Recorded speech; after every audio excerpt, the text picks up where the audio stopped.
గుంటూరు జిల్లా ప్రత్తిపాడు నియోజకవర్గంలో స్థానిక ఎమ్మెల్యే బూర్ల రామాంజనేయులు అధికారులతో సమీక్షా సమావేశం నిర్వహించారు. వట్టిచెరుకూరు మండలం పంచాయతీలకు 1000 కోట్ల నిధులు త్వరలో మంజూరవుతాయన్నారు. నిధుల ద్వారా ప్రాధాన్యత ప్రకారం పనులు చేసేందుకు అధికారులు ప్రణాళికలు సిద్ధం చేయాలని ఆదేశించారు. ప్రతి గ్రామంలో జల్ జీవన్ పథకాన్ని వినియోగించుకోవాలని సూచించారు.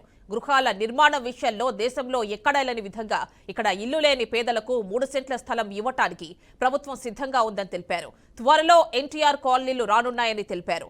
4 లక్షల ఇంటి నిర్మాణానికి రుణం ఇస్తామన్నారు.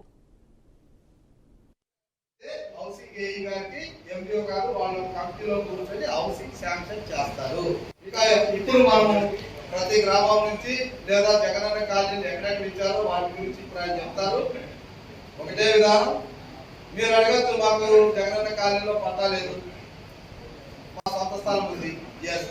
సొంత స్థలం ఉన్నటువంటి వాళ్ళందరూ కూడా అది 2 సెంట్లున్నా సెంటున్నరున్నా మీరు ఇమ్మీడియట్ గా ఎంఆర్ఓ గారికి అప్లై చేసుకోండి. ఆయన పొజిషన్ సర్టిఫికేట్ ఇస్తాడు. మీరు అందులో ఉన్నట్టుగా ఆ పొజిషన్ సర్టిఫికేట్ ని మీరు ఏఈ గారికి ఇస్తే హౌసింగ్ ఏఈ గారికి ఎండిఓ గారు వాళ్ళ కమిటీలో కూర్చొని హౌసింగ్ శాంక్షన్ చేస్తారు. మీ ఓవర్ స్థలంలోనే మీ ఇంటి పక్కనే మీకు 4 లక్షలతో ఇల్లు మంజూరు చేస్తాము. ఇక మూడవది, మన గ్రామంలో మా ఎంఆర్ఓ గారు ఎక్కడైనా గ్రామంలో గవర్నమెంట్ స్థలం ఉంది అనేది నిర్ధారణ చేస్తే మొదటి ప్రాధాన్యతగా ఆ ల్యాండ్ లో భూమి ఇండ్లు లేనటువంటి పేదలకి 3 సెంట్ల స్థలం చొప్పున